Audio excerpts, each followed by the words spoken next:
Muy buenas noches, amados Mwiriwe neza amigos bakundwa y nshuti hermanos presentes. na bene data Es para mí muri una hano bendición grande kuri jewe n'umugisha estar con udasanzwe ustedes en este kubana año namwe muri uno mwaka 1998 w'igihumbi kimwe amajana icenda en na este mirongo icenda primer mes n'umunani del año, muri uku kwezi kwa mbere ku el mes mwaka de ukwezi enero, kwa Nzero para compartir con ustedes en kugira esta ngo noche nsangire namwe muri iri unos joro momentos de umwanya compañerismo wo alrededor kuyaga de la palabra de kuyaga Dios kw'ijambo ry'Imana y así nuko bityo conocer el programa divino tumenye umugambi w'Imana correspondiente uhwanye a nuestro tiempo, n'igihe cacu el cual ari wo está prometido wasezeranijwe ser revelado a todos los guhishurirwa hijos de Dios abana b'Imana que bose estarán viviendo bazoba en este tiempo bahari final. muri iki gihe Para lo cual c'iherezo quiero leer araco en gituma ngomba Génesis gusoma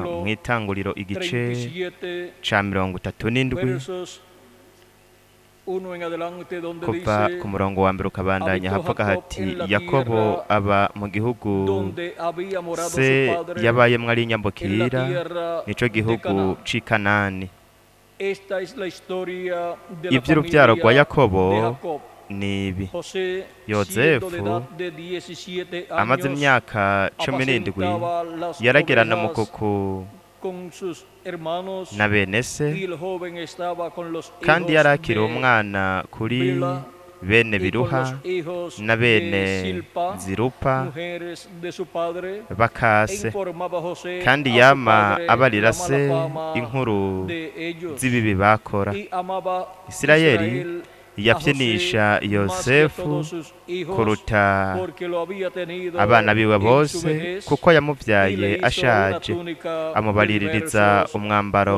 colores. muremure Y w'amaboko viendo sus hermanos que su padre bene lo se amaba más que a todos sus babona yuko hermanos, se amukunda le kumubarutisha aborrecían bose y no podían baramwanka hablarle ntibaba bakimubarira pacíficamente. neza Y soñó José atari un sueño ukumuhirika y lo contó a sus yozefu hermanos, arota y inzozi ellos llegaron a azirotorera bene se aborrecerle más barushiriza todavía. kumwanka Que Dios bendiga ese Imana su yohezagira palabra en nuestros ijambo corazones ryayo mu y mitima nos yacu permita ikatwemerera entenderla. Pueden tomar kuritahura asiento si tienen la bondad. murashobora gufata ivyicaro vyanyu Nuestro tema para esta ocasión icigwa es cacu mw'uno mwanya la ni túnica de ikanzu José.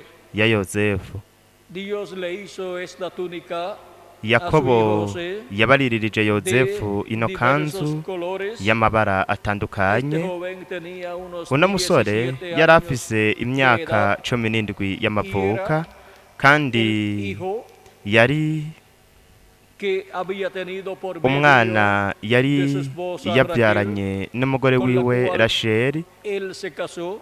ari we aunque bari bubakanye luego le habían nubwo dado la hermana, hanyuma bari bamuhaye pero mwene wabo luego ariko logró obtener, hanyuma trabajando yashoboye 7 kuronka años más, akoze iyindi logró myaka obtener indwi yashoboye kuronka Raquel, Rasheli y por medio de Raquel, nuko biciye muri Rasheli ya Jacob estando yakobo viejo, yari amaze gusaza tuvo biciye muri hijo, Rasheli rero y le puso por araheza nombre abyara José. uno mwana amwita izina José yozefu es el hijo yozefu que Jacob ni umwana deseaba tener por medio de su yakobo esposa Raquel, yipfuza kubyarana n'umugore mujer wiwe a quien Rasheli umugore amaba mucho, yakunda cyane y kandi por medio biciye de esta esposa biciye suya muri uwo mugore wiwe podemos ver que dushobora kubona ko obtuvo yarose este hijo, uwo mwana le colocó por nombre amwita José, yozefu que significa aribyo bisobanurwa el que añade ngo o fructífero, uwongera canke y uwuvuga ibintu encontramos birashe que kandi turabona ko este era uwo el primer hijo por medio de Raquel, yari umwana wa mbere yabyaranye y por na cuanto Rasheli kandi Raquel kubera ko fue Rasheli la joven con la cual Jacob ari nawe se casó, yakobo yari yubakanye él nawe ari nayo nkumi bari dijo, bubakanye umwana wa mbere yari kubyarana nawe niwe yari kuba ari umwana w'imfura wa Yakobo, nubwo se wiwe se wa Rakeli yakoze ikintu kitari cyo, agerageza guhenda Yakobo.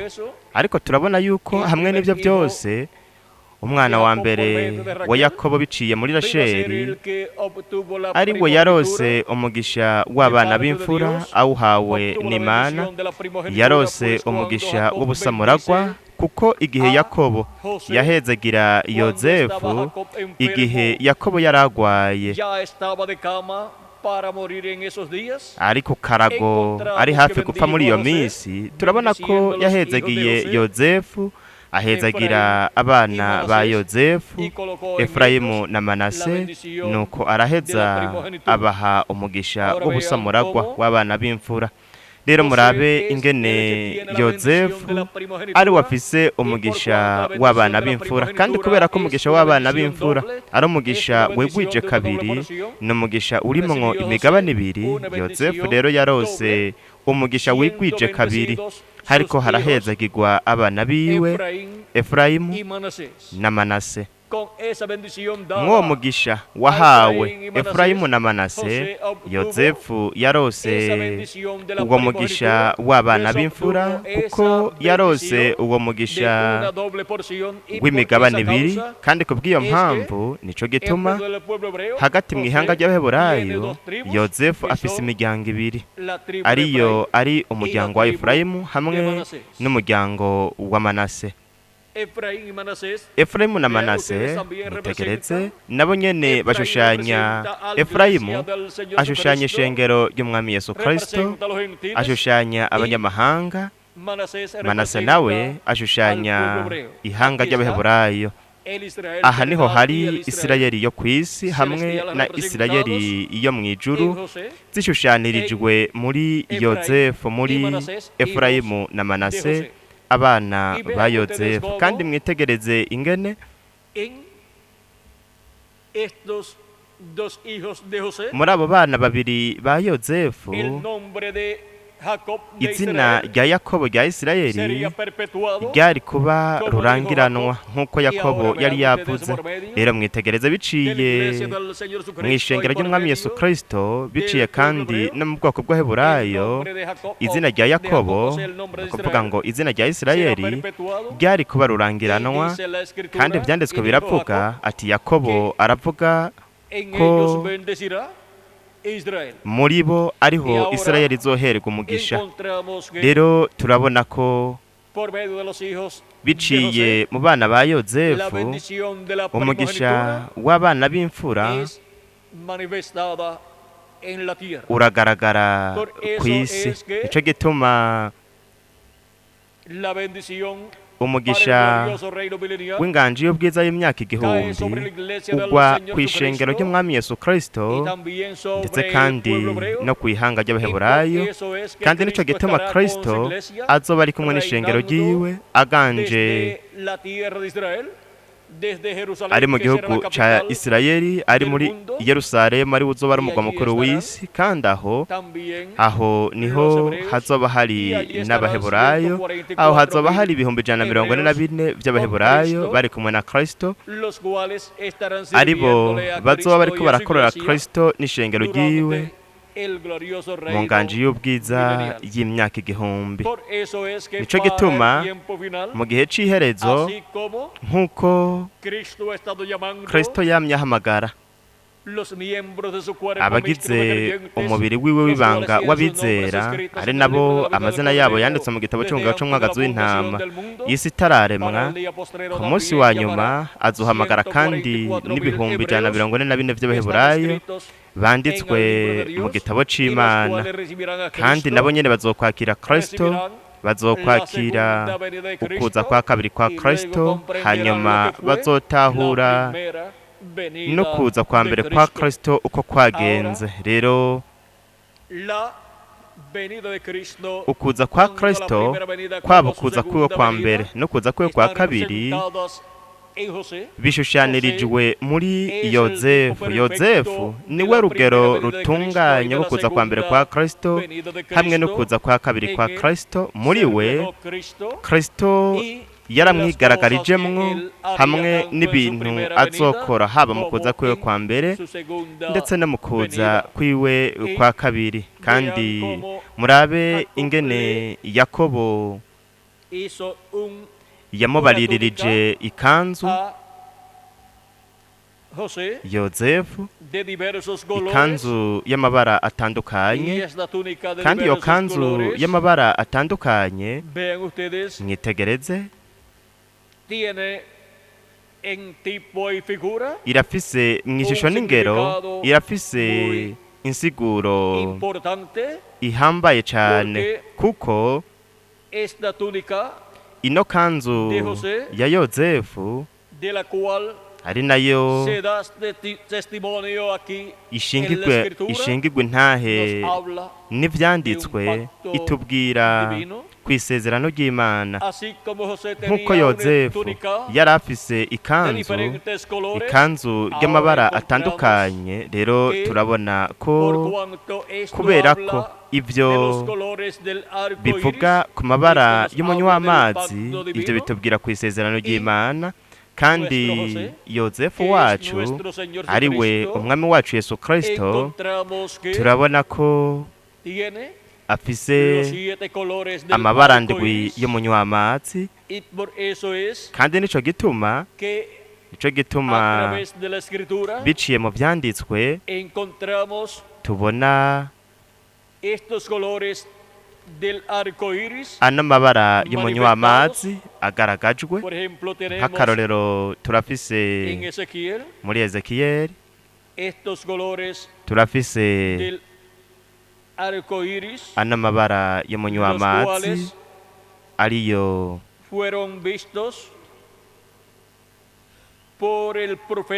yabonywe n'umuhanuzi igihe yabona ubwiza bw'Imana bugaragajwe, kandi yabonye ayo mabara y'umunywamazi yayabonye uhereye mu rukenyerero kugeza ngaha hejuru, uhereye no mu rukenyerero kumanuka gushika hasi. Rero mwitegereze ingene bino bintu biboneka muri Bibiliya, ingene bifise insiguro ikomeye cyane mu mugambi w'Imana, ari navyo hanyuma bishitswa mw'ihanga ry'Imana. Turabe rero mu vyahishuriwe Yohana igice ca 4,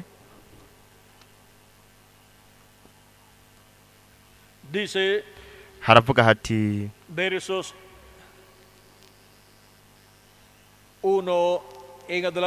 kuva ku murongo wa mbere ukabandanya, haravuga ngo hanyuma y'ivyo ndavye mbona mw'ijuru urugi rwuguruye, kandi rya jwi nabanje kumva rivugana nanje ari nk'iry'inzamba rirambwira riti duga uze hano nkwereke ibikwiye kuzobaho hanyuma y'ivyo. Ako kanya mba muri mpwemu, kandi mbona intebe iteretse mw'ijuru, mbona n'uyivyagiyeko. Uwarabyagiye yasa n'akabuyenge kitwa yasipi n'akitwa sarudiyo, kandi umunywamazi wari ukikije iyo ntebe usa n'akitwa simaragido. Rero murabe ingene ngaha ahakikuje iyo ntebe aho Imana yari yicaye, murabe ingene hari umunywamazi ukikije iyo ntebe y'ubwami, kandi uyo munywamazi wasa n'akabuyenge kitwa simaragido. Nico gituma igihe Imana yasezeranira isezerano Nowa, Imana yabwiye Nowa hanyuma y'umwuzure, yaramubwiye ati nzoshira umuheto wanje ku bicu. Rero murabe ingene umunywi w'amazi ubwo twebwe dushobora kubona mu gihe imvura ibiriko iragwa ariko kandi hakaba hariko haka n'izuba, uwo munywi w'amazi ushushanya umunywi w'amazi ukikuje intebe y'ubwami y'Imana mw'ijuru.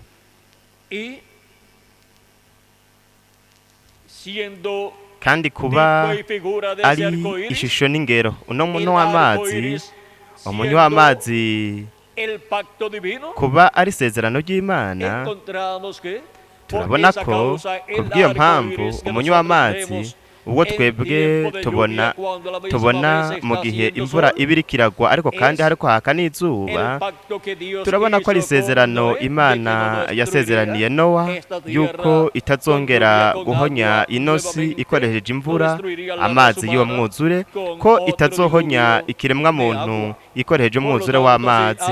Kubw'ivyo rero hagiye kuza agatikizo ku kiremwa muntu, ntigashobora kuba agatikizo k'amazi ariko gategerezwa kuba ari agatikizo ku muriro, kuko Imana yaramaze kuvuga ko itazongera guhonya abantu ikoresheje amazi y'uwo mwuzure. Mu gice c'icenda mw'itanguriro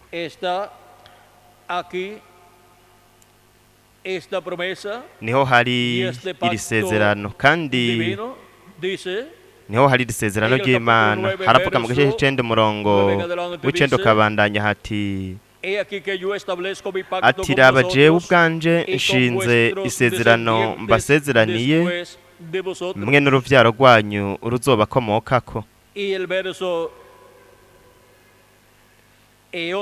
No ku murongo wa 11 haravuga hati nuko nshize isezerano mbasezeraniye ibifise umubiri byose ntibizosubira kurandurwa n'amazi yo mwuzure ukundi, kandi ntihazobaho umwuzure wo gutikiza isi ukundi. Imana iravuga ati iki nico kimenyamenya c'isezerano mbasezeraniye mwe n'ibifise ubugingo byose muri kumwe, uko urunganwa rwanyu ruzogenda rukurikirana gushitsa ibihe byose. Nshize umuheto wanje ku gicu, niwo munywi w'amazi uzoba ikimenyamenya c'isezerano nsezeraniye isi.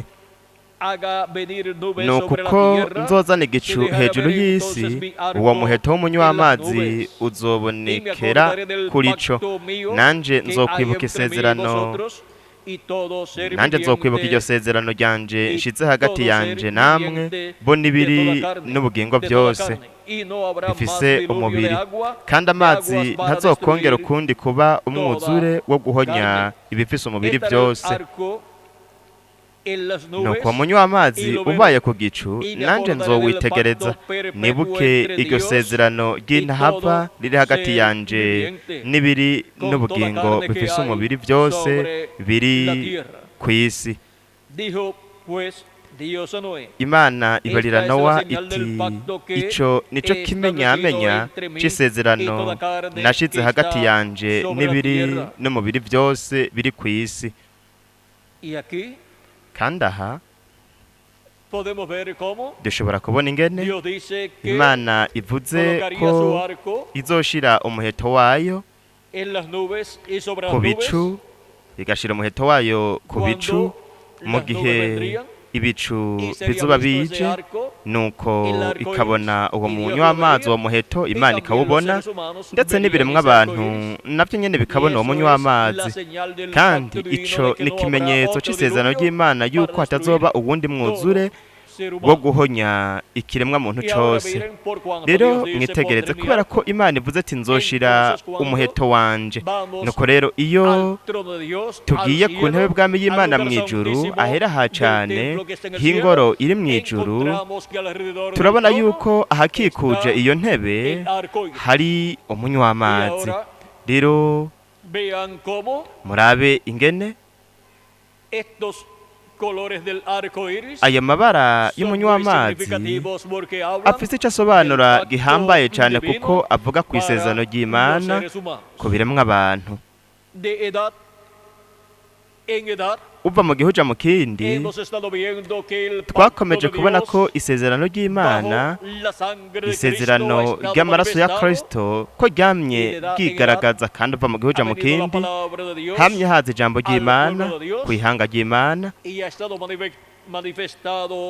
kandi hamye higaragaza ibara ry'umunywamazi muri buri kimwe mu bihe by'ishengero ry'umwami Yesu Kristo. Murabe ico integuza yo kuza kwa kabiri kwa Kristo ivuga. Rero mwitegereze namwe aho Imana ishushaniriza igashira ayo mabara y'umunywamazi uri mw'ijuru. Nimurabe rero ingene iyashira mw'ishengero ryiwe, mw'ishengero ryayo uva mu gihe uja mu kindi. Haravuga rero dutegerezwa kumenya yuko Imana ari umuco. Rero dutegerezwa niko integuza yo kuza kwa kabiri kwa Kristo igize. Ariko arasoma hano ivyo umuvugishwa n'Imana Ezekiyeli yabonye. Ezekiyeli yagize iri yerekwa ry'ubwiza bw'Imana bwigaragaje, nk'uko kandi na Yohana intumwa nawe nyene yashoboye kubona iri yerekwa ridasanzwe ry'ubwiza bw'Imana bugaragajwe. Rero turabe hano ku rupapuro rwa 35 mu butumwa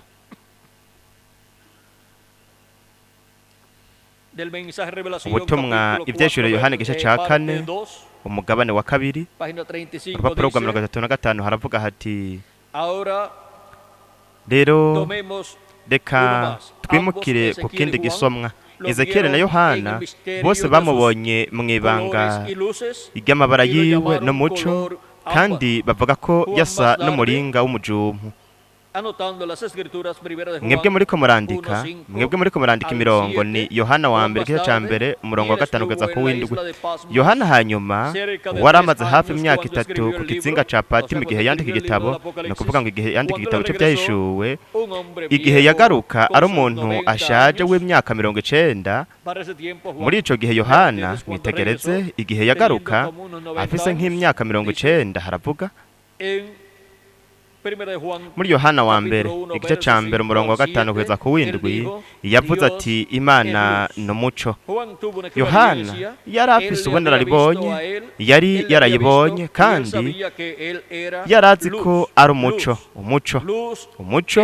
uhoraho. Si umuco uturuka mw'isanzure, si umuco w'itara, si umuco w'umuyagankuba, si umuco w'izuba, ariko ni umuco uhoraho. Ese ingene ndawukunda Imana n'umuco. Reka rero twongere duhere hamwe twari tugeze. Turacari ku murongo wa 3. Siko biri? Turaza kubitahura ndibaza. Warabyagiye yasa n'akabuyenge kitwa yasipi na kitwa sarudiyo, kandi umunywamazi wari ukikije iyo ntebe usa n'akitwa simaragido, urwatsi rubisi rushira umuhondo. Niko Branham yavuze. Rero umunywamazi, mwebwe murabona neza ko wari umunywamazi. Dusubire mu itanguriro 9, turabe mu itanguriro 9:13, aho turaza kwasanga umunywamazi igihe umunywamazi waboneka ku nshuro ya mbere. Itanguriro igice 9 duhere ku murongo wa 13. Mbega mwese ibyo birabanezera? Rero ndabikunda, ntibinezera gusa, ndabikunda. Murabe shize umuheto wanje ku gicu, uzoba ikimenyetso. Mwumviriza neza, ikimenyetso c'isezerano hagati yanje n'isi. Iki hagati yanje na Nowa, hagati yanje na Nowa, oya, hagati yanje n'isi. Nuko uko nzozana igicu canke ibicu hejuru y'isi, uwo muheto uzoboneka hejuru ku bicu canke ku gicu. Nanje nzibuka iryo sezerano riri hagati yanje hamwe namwe. Rero agarutse ku isezerano riri hagati yabo, ariko isezerano ry'umunywamazi, murabona, isezerano ryari ubuzima kuri Nowa, isezerano ryamucunguye, ryamurokoye. Ariko isezerano Imana yasezeranye ryari umunywamazi. Rero ndaza kubereka isezerano Imana yasezeraniye Nowa iryari ryo mu kanya, ariko hano ryari isezerano Imana yisezeraniye yo nyene ubwayo. Ni ukuvuga ngo umunywamazi ryari isezerano Imana yasezeraniye nde? Yasezeraniye yo nyene ubwayo, umunywamazi. Rero turagundiye ko isezerano ari ikimenyetso.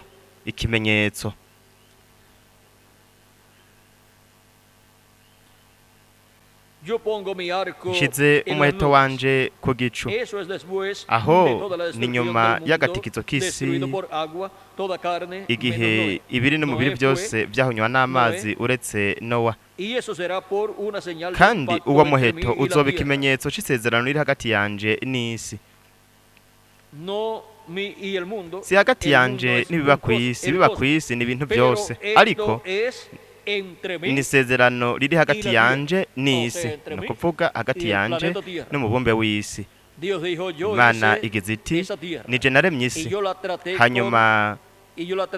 hanyuma ndayicurika, ahari haruguru ndaharabisha hepfo, ndayicamwo ibipande, kumbure ibyo simba narabikoze. Iti ndetse ndanavyicuza, cari ikintu giteye ubwoba cyane. Mbega mwibaza ko bizogenda gute niyaza mu burake bwayo?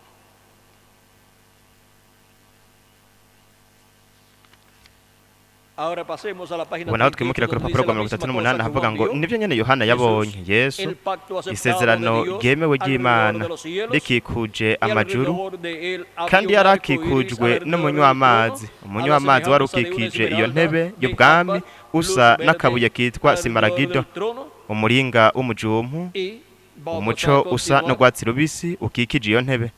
Reka tubandanye. Hepfo gato haravuga hati,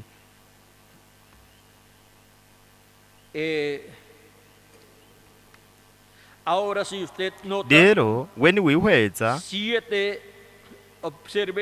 raba imiheto ndwi, amabara ndwi. Ngomba kuvuga umunywamazi w'amabara ndwi. Ivyo bisigura imiheto ndwi, amashengero ndwi agaragaza imico ndwi. Buri muco wose ugenda winjira mu wundi. Hatanguye agahama, havuye agahama haza oranje, ariryo riva mu gahama kavanze n'irindi bara. Hanyuma oranje, havuye oranje haza umuhondo n'agahama na oranje bivanze. Hanyuma urwatsi rubisi ruvanze n'ubururu bitanga iryirabura. Hanyuma hakaza umuhondo udakaze, hanyuma umuhondo udakaze hakaza violet, arico ari gice c'ubururu. Ntimubibona? Imana umunywamazi wayo w'amabara ndwi, isezerano yasezeranye, isezerano ryashizeho ibihe ndwi by'ishengero, amabara ndwi ayo yari gukirisha isi. Mbega niki agomba gukora? Mwibuke ko yasezeranye iryo sezerano n'isi. Ariko mube maso, uyu munywamazi gusa, uyu munywamazi ushinze ukwira icakabiri c'isi gusa. No kuvuga kubera ko ari umuheto, ukwira gusa icakabiri c'isi, kuko umuheto ni icakabiri, ni igice c'umuzingi. ayo n'amabara yose y'umunywamazi wa Nowa wakwiye gusa icya kabiri c'isi. Uwo wari umuheto niko we ushobora kuwubona, ariko igihe Yohana yawubona usa na simaragido wari ukikije intebe yose y'Imana. Ikindi gice ntituragihishurirwa. Ibara ryawo ku isi hashize umuheto gusa, ico ni gice cawo gusa. Ivyo ni ibihendwi vy'ishengero. Ariko igihe Yohana yawubona usa n'umuringa w'umujumbu, ibara ry'umuringa w'umujumbu wariga nino wahakwiye hose nk'urugori ruca ibibatsi. Urugori rw'ibara ry'umuringa w'umujumbu rwari rumukikije. Murabona, Imana imwe iri hejuru ya byose, iri muri byose na hose, ariko hariho ibihendwi vy'ishengero. Murabe nk'ikibuye kinini gikayangana c'agaciro, diyama. Muri Afrika murashobora gutora nk'imwe hasi mw'ibarabara, ariko nta burenganzira muba mufise bwo kuyigumana kuko itaba ibaje. Basanze mufise diyama itabaje baca babafunga, nuko bakabacira wo guherayo kubwo kuba muyifise. Ni ukuvuga ko mutegerezwa kuyitanga, kuyisubiza mukiyironka. Rero bafashe iyo diyama ni ikintu gikomeye gose. Narabonye imashini isya ubutare y'amatoni 40 cyane nk'uku. Aho niho bashira ubwo butare bw'ubururu ngaho imbere, nuko ikabusya ubwo butare, ikabusya kugeza aho bucika nk'umunyota. Ubutare bashira muri iyo mashini, ariko ntishobora gusya diyama. Ico kimashini kinini c'ingasiro y'amatoni 40 giterurwa na gri, kirazunguruka nayo menyo yaco manini nk'uku, kikamenagura ubwo butare kikabugira ubunywenyo. Ariko diyama yo ica muri ico kimashini yirenganira. Iyo ngasiro y'amatoni 40 irayishiburira nk'iyo. Mu gihe gisyeye ubwo butare gica kibukororera ahantu babwogereza hasi, hanyuma bagaca babuhanagura bakabwoza, nuko bakabushira kuri vya vyuma bigendagenda tapirula. Rero ngaha dushobora kubona ko atubwira ko iryo buye rinini yari kayangana y'agaciro, kandi iryo buye rinini yari kayangana ni Kristo mu kuza kwiwe kwa mbere no kuza kwiwe kwa kabiri. Kandi iyo ufashe iryo buye rinini rikayangana ribaje neza, nuko ukarirasira ku muco, haca habiki, haca haboneka amabara ndwi y'umunywamazi. Igihe bari baje kuba ari kugira ngo rigaragaze amabara yaryo meza asa n'umuriro, rikagaragaza n'amabara ndwi nayo nka Yesu. Wewe woshobora kugira amahera menshi, wewe woshobora kuba ugaba uruganda runini rukora imiduga, ukaba umwungere w'igishengero kinini cyane canke katedrale, ugashobora kuba musenyeri canke musenyeri mukuru, ariko uwo mwene data igihe uzobona uwo mutako, iyo diyama, uzoshora ubutunzi bwose ufise uyigure, ibindi byose utegereze. Za nkumi zari ziryamye bakoze iki?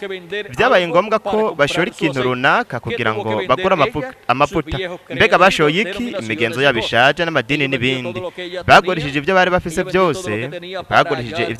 byose, kugira ngo baronke Kristo. Kristo niwe yari uwo mutako uhambaye, Yesu uwo mubiri. Rero murabe ingene iryo buye rinini ry'agaciro rikayangana, ingene ari Kristo haba mu kuza kwiwe kwa mbere no kuza kwiwe kwa kabiri.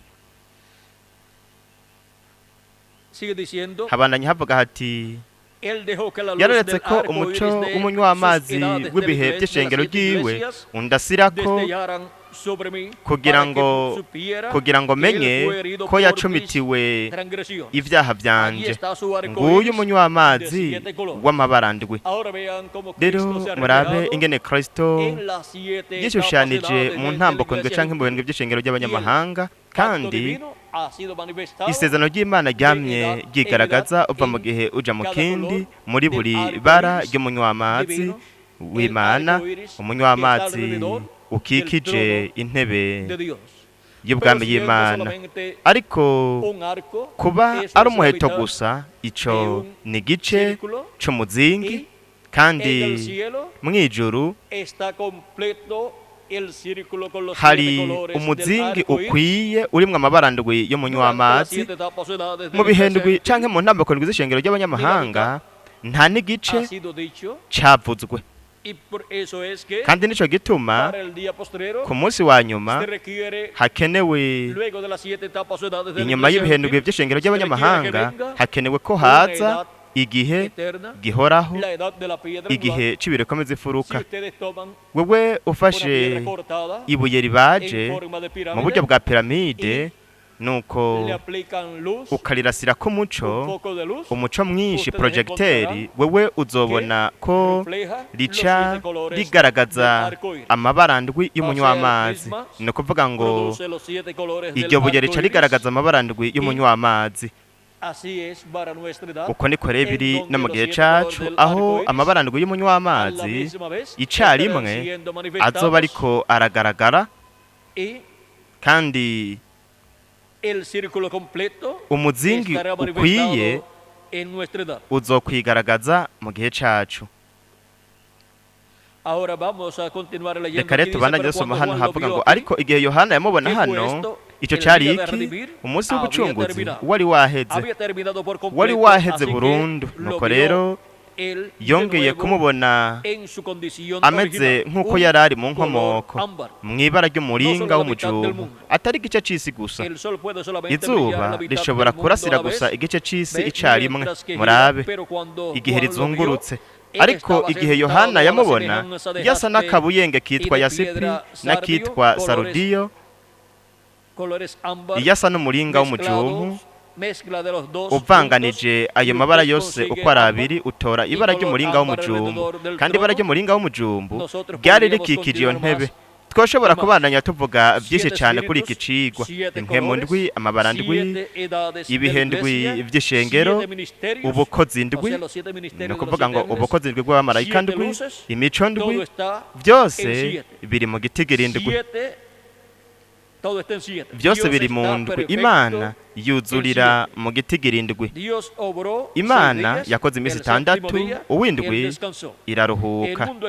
Isi izomara ibihumbi 6, ikimpumbi c'indwi ni inganji y'imyaka 1000. Ivyo ninda bivuze hano ni mwene data Branham. Murabe mu gice c'umuzingi, ikindi gice nticari bwamenyekane. Rero mu by'ukuri ibi bintu birafise ico bishushanya. Nuko rero mu bintu by'ishengero, kubera ko habayeho ibara ry'umunywamazi, kandi kubera ko wari umuheto gusa, ari igice c'umuzingi, nta n'ica kabiri cavuzwe muri buri gihe c'ishengero ry'abanyamahanga. Ariko mu gihe c'ibirekomeza ifuruka, kubera ko kizogira amabara ndwi y'umunywamazi, kandi kikazoba kiyafise mu muzingi wuzuye, kuko we mu kwigaragaza kwe ku munsi wa nyuma azogaragaza amabara ndwi y'umunywamazi. Rero aravuze ngo yabwiye Aburahamu ko izomusezeranira isezerano rihoraho. Hepfo gato haravuga ngo yarirahiye ko azoshimangira isezerano ryiwe. Amen. Yarirahiye ko azorinda uruvyaro rwa Aburahamu.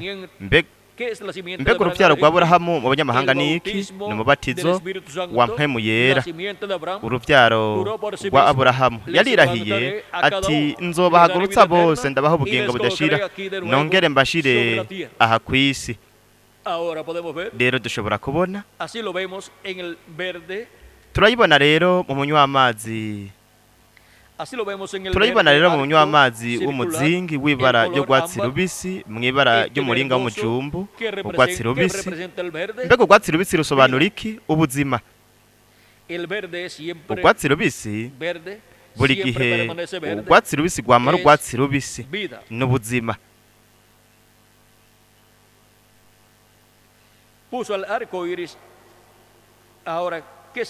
Rero ivyo bisobanura iki? Ko Imana yasezeranye igihe yarahira hariya mw'itanguriro ko yashize umunywamazi kw'ijuru ko itazongera kurimbuza isi amazi y'umwuzure, ndetse kandi yarongeye yarirahiye yo nyene ko izohagurutsa uruvyaro rwa Aburahamu, isi nayo ikihanganira ukubomborana kw'ibihano vy'Imana. Ibihano tuzokwiga neza mu vyigwa bikurikira.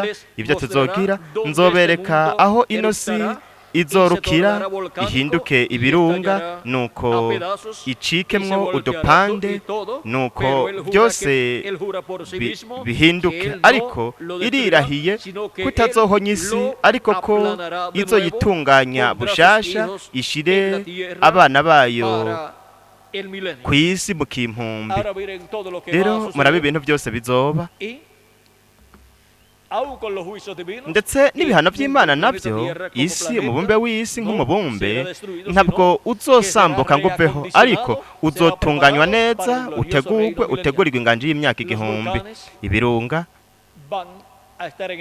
bizoba biriko biraruka, ndetse n'amabombe rohonyanganda, ndetse n'ayandi mabombe navyo nyene bizoba biriko birabomborana mu gihe c'akabura gakomeye mu myanya itandukanye, kugira ngo habe ivyo bihano vy'Imana vyasezeranijwe muri ico gihe. Kandi mw'ivyo bihano vy'Imana isi izotunganwa, itunganirijwe inganji y'imyaka 1000. Rero mwitegereze ingene umwambaro wa Yozefu, ikanzu ya Yozefu, ingene itubwira kuri ayo mabara y'umunywamazi, kandi iratubwira kuri iri sezerano ry'Imana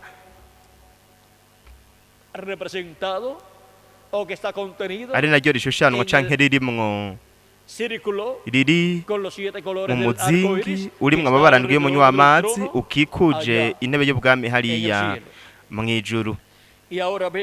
Rero mwitegereze ingene hariya mw'ijuru ahera hacane h'ingoro iri mw'ijuru. Murabe ingene hari kandi umuntu yicaye ku ntebe. Mu gice ca gatanu umurongo wa mbere akabandanya aravuga ngo, mbona igitabo mu kuboko kw'iburyo kw'ivyagiye kuri ya ntebe canditse imbere n'inyuma, kidombageje ko dushashara ndwi, tukimatanire tumwe nk'ikimenyetso. Hanyuma turabona ko Kristo, intare y'umuryango wa Yuda, ari nawo mwagazi w'intama w'Imana, kandi amaze gusaba umuntu ko yoza agafata ico gitabo, haravuga ngo mbona umumarayika w'inkomezi nyinshi asamireza ijwi rirenga ati, ninde bibereye ko azengurura kiriya gitabo ngo amene ibikimatanije? Ni ukuvuga ko yasabye ko hari umuntu yohaguruka agafata ico gitabo akamena ibikimatanije. Haravuga ngo ntihagire uwo mw'ijuru canke uwo mw'isi canke ukuzimu ashobora kuzingura ico gitabo canke kukiraba. Nanje riza cane nuko hatabonetse uwo bibereye kuzingura ico gitabo canke kugisoma canke kukiraba. Bamwe muri babakuru arambarira ati, ntacurira, iyi ntambwe mu muryango wa Yuda, umunago w'igishitsi ca Dawidi, yaranesheje ngo azingurure igitabo amene ibikimatanije ndwi.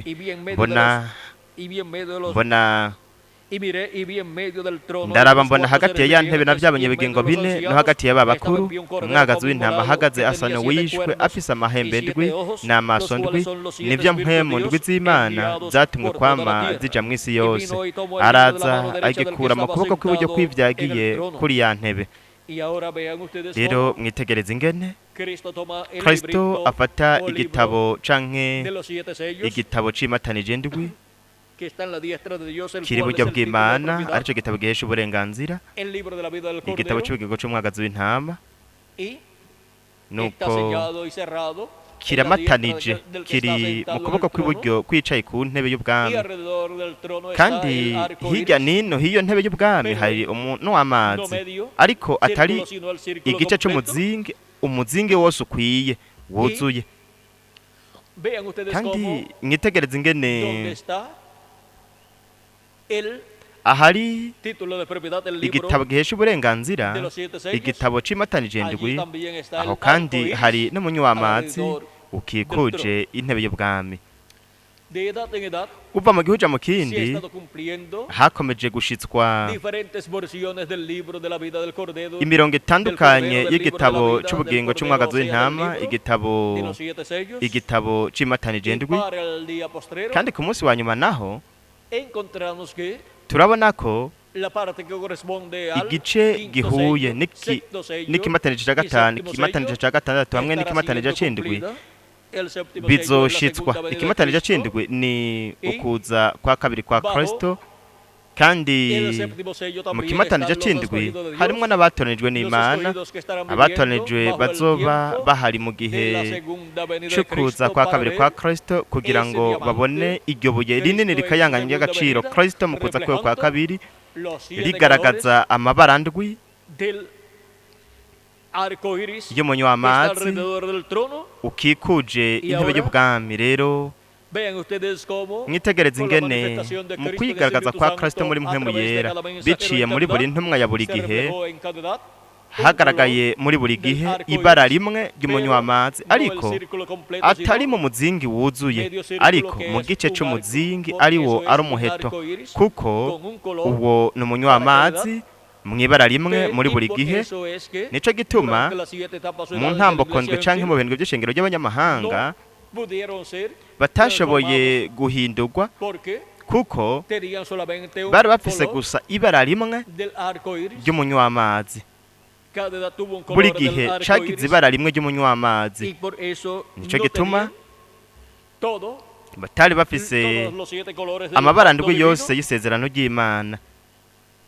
pero para el tiempo final Ariko mu gihe c'iherezo habrá una edad hazoba que es igihe, la edad de la piedra angular, kandi n'igihe c'ibuye donde komeze estarán los furuka, 7 colores ahazoba del hari arco amabara iris ndwi y'umunywamatsi manifestados agaragaye en la venida de Jesucristo mu en el kuza kwa Espíritu Yesu Santo, Kristo muri mpwemu yera, a su iglesia, aje la edad de la kw'ishengero piedra ryiwe angular mu y gihe c'urugo dispensación del z'imfuruka reino. hamwe n'ikiringo c'ubwami, y esa es la edad kandi ico nico que gihe tendrá las personas que kizogira han de ser transformadas y raptadas en el día kizokigwa postrero, n'abantu bazohindurwa porque bakazamurwa ku munsi estarán wa bajo el nyuma, pacto kuko bazoba bari mu del isezerano arco iris que está ry'umunywamatsi alrededor del trono, uzoba allá en el ukikuje cielo, intebe y y'ubwami estarán hariya siendo mw'ijuru, reflejados, kandi siendo manifestados los 7 hazoba hariko colores del arco haragaragara iris amabara en ndwi la y'umunywamatsi edad de la piedra mu angular, gihe así c'ubuye como komeze estuvo furuka, manifestado nk'uko cada color hamye del arco hagaragazwa iris buri bara en rimwe cada una ry'umunywamatsi de muri las buri edades kimwe mu bihe de la iglesia gentil, vy'ishengero de las 7 ry'abanyamahanga, edades, de las 7 mu bihe ndwi edades de la iglesia vy'ishengero gentil. Y ry'abanyamahanga. ahora vean cómo Rero viene murabe ingene haje el arco iris con sus 7 umunywamatsi colores mu mabara yawo para el ndwi día postrero, así ku como munsi vino wa nyuma, nk'uko haje el arco iris umunywamatsi en un color mw'ibara para rimwe cada edad, muri buri y fue gihe, en la kandi venida kwabaye de Jesucristo en el vyabaye mu Espíritu kuza Santo, kwa Yesu porque él Kristo es el muri que mpwemu tiene yera, los kuko 7 colores niwe del afise arco amabara iris, ndwi y y'umunywamatsi, cada manifestó kandi un muri buri color gihe con la yagaragaje manifestación ibara que rimwe tuvo mu en kwigaragaza cada edad por yagize medio del muri buri mensajero gihe de cada biciye edad, mu ntumwa ya buri en gihe, donde llevó a cabo la aho obra yakoze de igikorwa cada edad.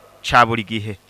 Dice, Haravuga mwitegereza, haravuga ngo mbona umumarayika wundi w'inkomezi amanuka ava mu ijuru yambaye igicu, no mu mutwe yari yambaye umunywamatsi. Rero murabe ingene este ángel fuerte uyu mumarayika w'inkomezi viene con el arco iris, viene con el arco iris aza sobre su umunywamatsi cabeza, uri ku mutwe o sea, wiwe, viene con el ni ukuvuga círculo ngo completo del aje arco iris, afise umuzingo ukwiye w'umunywamatsi, mu maso yiwe hasa n'izuba, amaguru yiwe asa n'inkingi z'umuriro.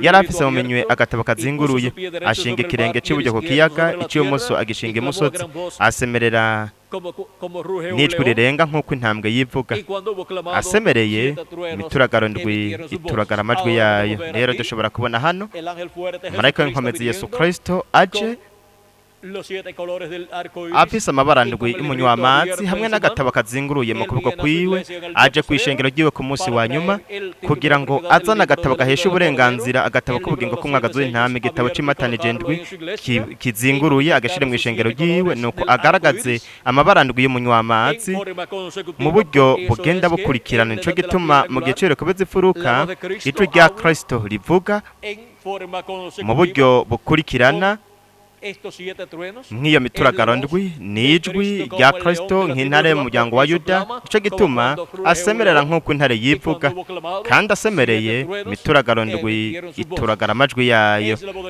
N'ijwi rya Kristo atuvugisha ku munsi wa nyuma, akatumenyesha bino bintu byose bitegerezwa kubaho vuba. N'ijwi rya Kristo iri jwi rirenga ry'inzamba canke inzamba ya nyuma, ari ryo jwi rirenga ry'inzamba nyene rivuga ngaha mu vyeshuro Yohana igice rivuga ngaha mu byeshuro Yohana igice c'icumi, igihe ryavuga havuga ko ryasemereye ryivuze nk'uko intare yivuga, nuko imituragaro ndwi ituragara amajwi yayo. Aha tuhafise ijwi rya Kristo nk'intare avuga ku munsi wa nyuma mu gihe cy'ubuheruka bw'imfuruka hamwe no mu kiringo c'ubwami, nk'uko twagize ijwi rya Kristo muri buri gihe nk'umwagazi w'intama avugira muri buri gihe, ahabaye ukwigaragaza kwa buri rimwe mu mabara y'umunywamazi, ibara rimwe muri buri gihe. Rero hano Kristo araje amanutse afise amabara ndwi y'umunywamazi, kandi amanutse afise agatabo kazinguruye mu kuboko kwiwe, aje kw'ishengero ry'iwe mu gihe cy'ubuheruka bw'imfuruka hamwe n'ikiringo c'ubwami, kugira ngo yigaragaze kandi agaragaze n'amabara ndwi y'umunywamazi. Ayagaragaze hehe? Mw'ishengero ry'iwe mu gihe cy'ubuheruka bw'imfuruka.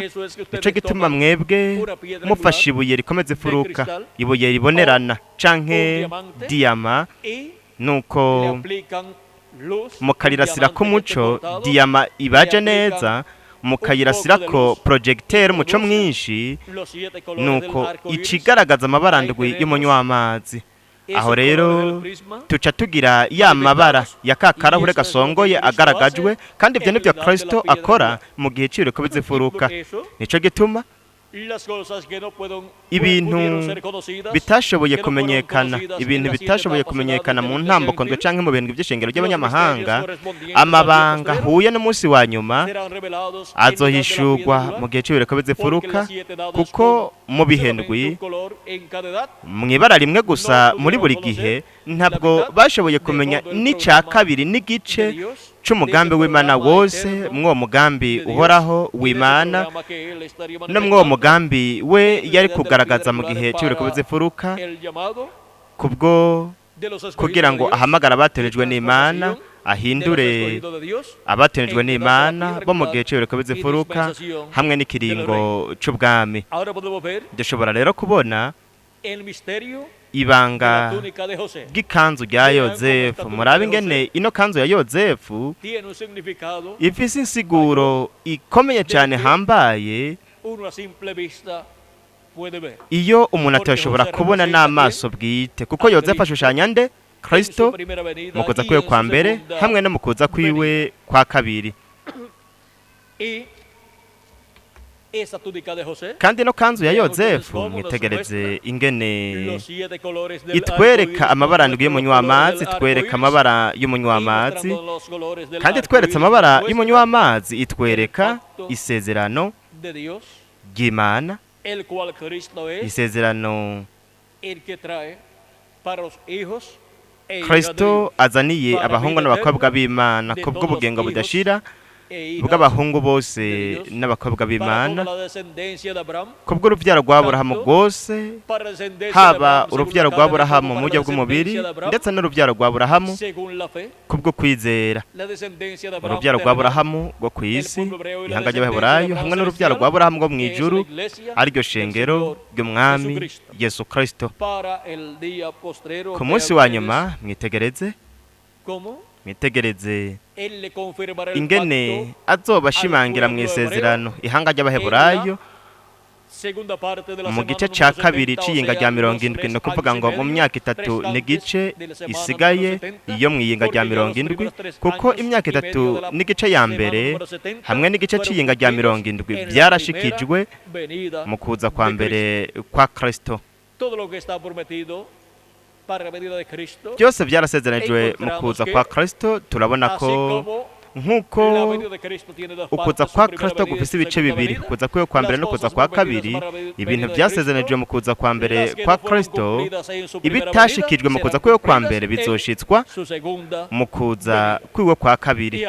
Rero mwitegereze ingene vyashushanirijwe muri yozefu ku bijanye no kuza kwa Mesiya, ku bijanye no kuza kwa Kristo, mu kuza kwiwe kwa mbere no kuza kwiwe kwa kabiri. Mu kuza kwiwe kwa mbere baramwase, baramugurisha intete 30 z'ifeza, hanyuma arabambwa. Ibyo byose byarashushanijwe muri yozefu. Hanyuma turabona yuko ari yozefu ari we yabaye wa kabiri ku ntebe y'ubwami ya Farawo, na Yesu Kristo nawe igihe yaduga mu ijuru yanesheje yashizwe ku ntebe y'ubwami y'Imana, yicara iburyo bw'Imana, kandi ububasha bwose yarabuhawe, ububasha bwo mu ijuru no mu isi. Kandi yarose n'izina risha igihe yaduga mu ijuru yanesheje akicara ku ntebe y'ubwami y'Imana. Nk'uko yozefu igihe yaduga ku ntebe y'ubwami ya Farawo canke akaduga hariya mu bwami bwa Farawo, yahindutse uwa kabiri mu bwami bwa Farawo, nuko aronka izina risha Safnat Paneya, kandi yashizweko ikidomesho, ikidodo c'umwami ca Farawo. Buri gihe mu kidodo, mu kidomesho niho dusanga izina. Kandi turabona ko Kristo mu gushigwa ku ntebe y'ubwami y'Imana iburyo bw'Imana mu ijuru, turabona ko yarose izina risha. Kandi kuba bishushanwa na yozefu nawe nyene ariko araronka izina rishasha, turabona ko rero turabona ko mu kuza kwa kabiri kwa Kristo, nk'uko yozefu yihishuriye bene se nk'umunyamahanga, yabiyeretse, yabavugisha mu rurimi rw'abanyamahanga, ndetse n'ibindi n'ibindi. Kandi igihe yabona Benyamini, umutima wiwe hamwe n'uko yari ari kose yaragurumanye, ndetse n'igihe yabareka ngo bagende yarabagaruye, kuko aho harimwo Benyamini. Benyamini yamuhaye imigabane ibiri. Rero imigabane ibiri y'imfungurwa no mu gihe baba bariko barafungura. Hanyuma yarabihishuriye, nuko arababwira ko ari we yozefu. Rero murabe ingene yozefu yari afise amazina abiri. Iryo yarose igihe yavukira muri bene se, hanyuma izina risha yarose igihe Farawo yamwita iryo zina rishasha. We yari yozefu, kandi yari Safnat Paneya. Safnat Paneya ku banyamahanga, hamwe na yozefu ku baheburayo. Rero mwitegereze ingene Kristo yabihishuriye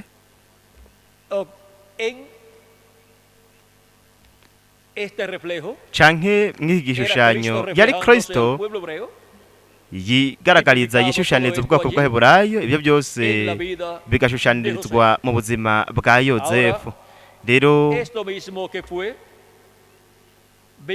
ivyo nyene vyabonetse hariya bishushanijwe, nivyo nyene mu gihe c'iherezo bitegerezwa ko biriko biraba nk'uko biri mu nteguro y'Imana. Ntashobora kuba ikindi kintu uretse ivyamaze gushushanwa muri kahise. Kandi ivyo nivyo vyasezeranirijwe ubwoko bw'Aheburayo, muri iki gihe c'iherezo, iki gihe turiko turabamwo. Ibyo nivyo ubwoko bw'Abaheburayo burindiriye ko biba, kandi ibyo nivyo Imana izoshitsa kw'ihanga ry'Abaheburayo muri iki gihe c'iherezo. Kuzoba ari uko kwigaragaza kwa Kristo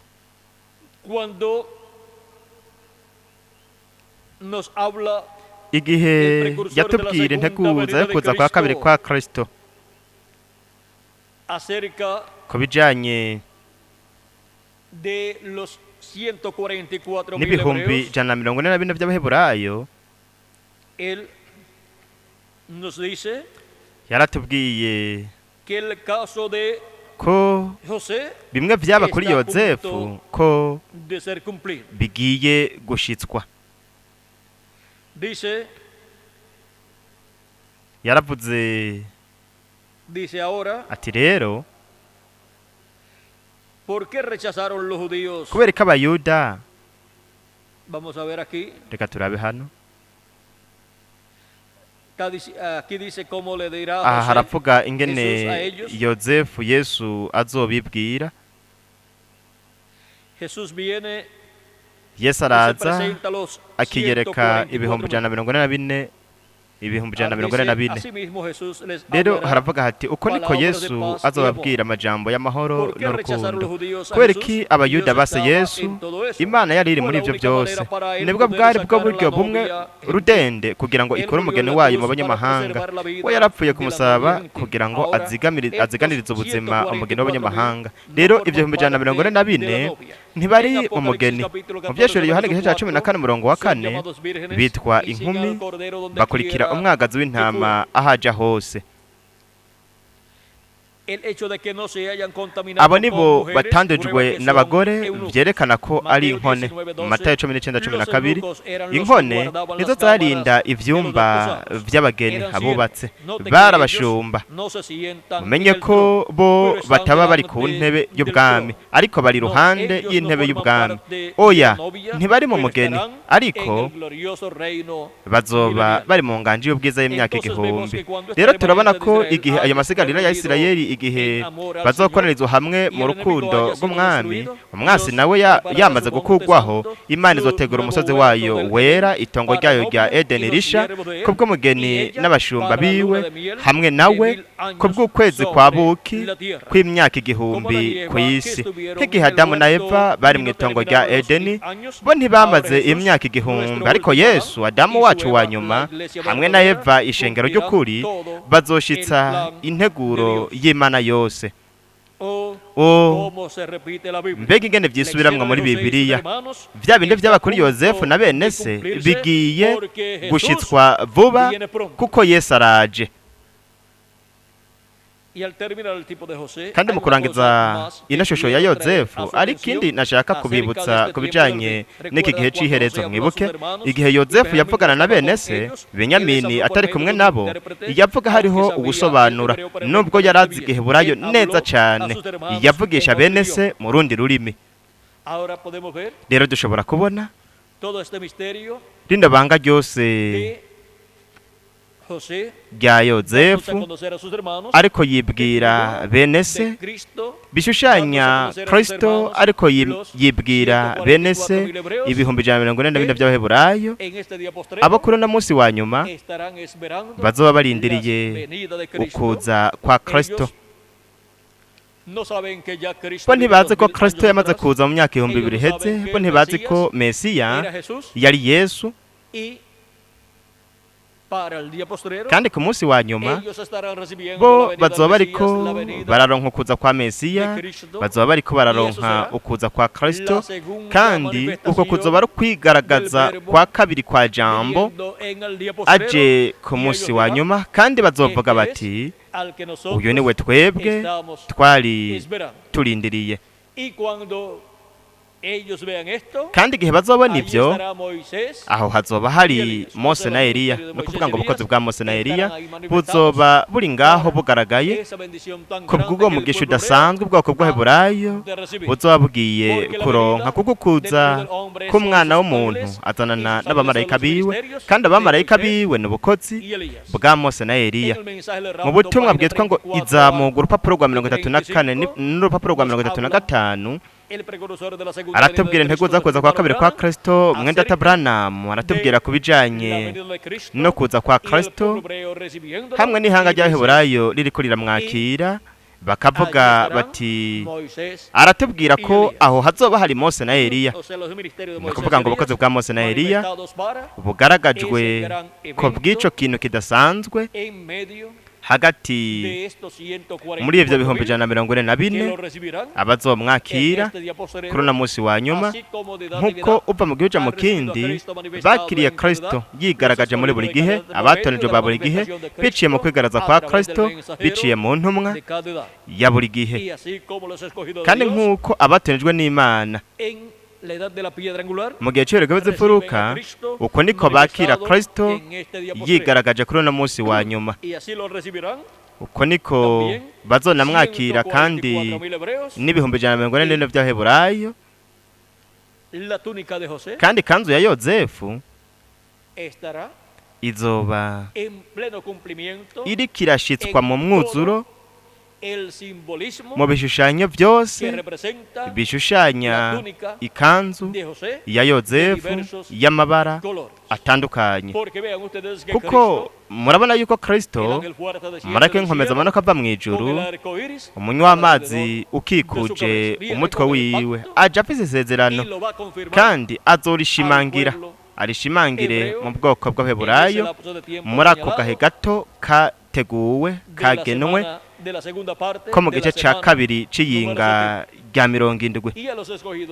kandi abatojwe n'Imana bo mu banyamahanga nabo azobashimangira mu isezerano ryiwe kuri uno munsi wa nyuma, kugira ngo bahindurwe bazamugwe, nuko bagira umubiri musha uwo yasezeraniye umwe wese muri twebwe. nico gituma nk'uko ukuza kwa mbere kwa Kristo Kristo yereka arashimangira isezerano mu bwoko bw'Abaheburayo, aho niho hari iryo buye rinini rikayangana ry'agaciro Kristo, kandi umuco wariko wigaragariza muri we. yaravuze ngo nije muco w'isi. aho niho hari iyo diyama nini yishushanya ayo mabara ndwi y'umunywa w'amazi, ariko yaraswe n'ubwoko bw'Abaheburayo.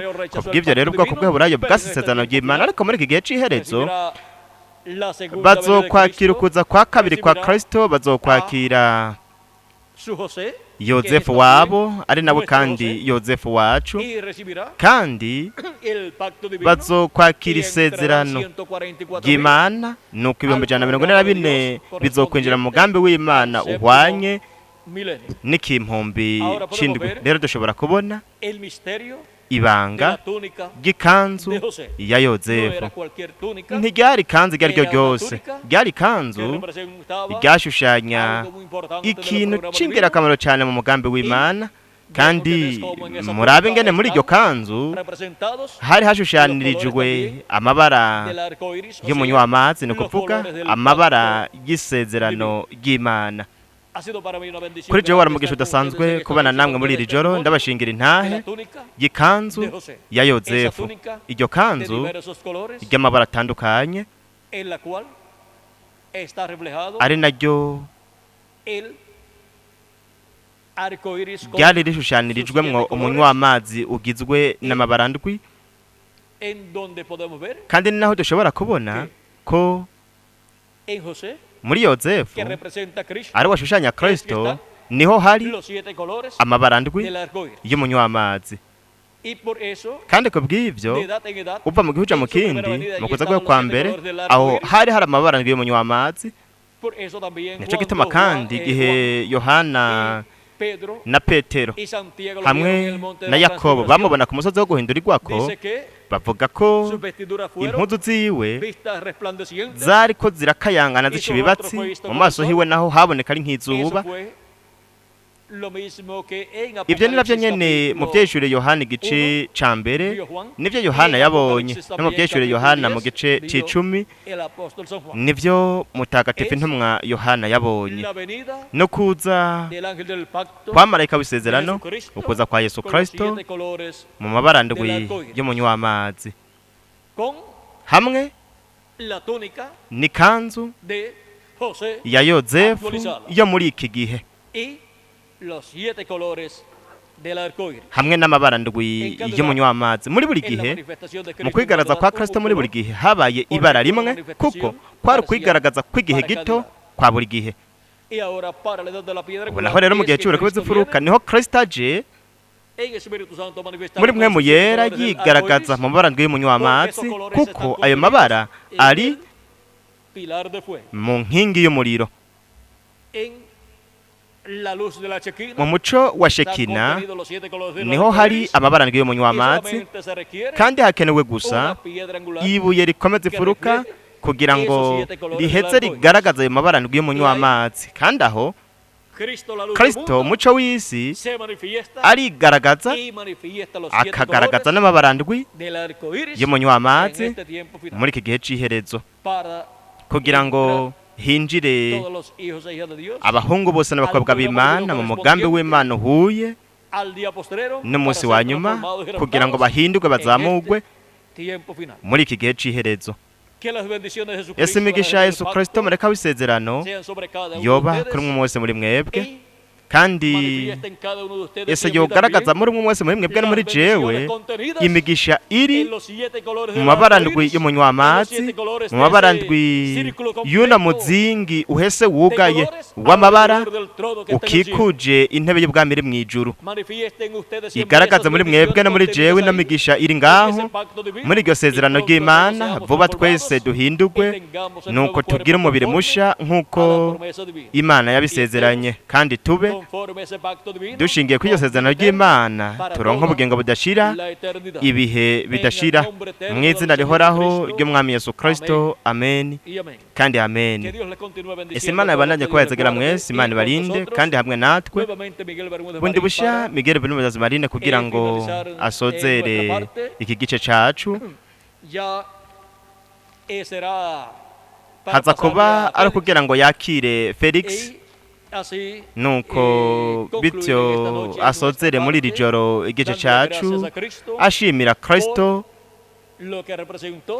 kuvyo yashushanirije mu ikanzu rya Yozefu. Imana ibahezagire barinde kandi hamwe natwe Miguel Benumuzazi Marine.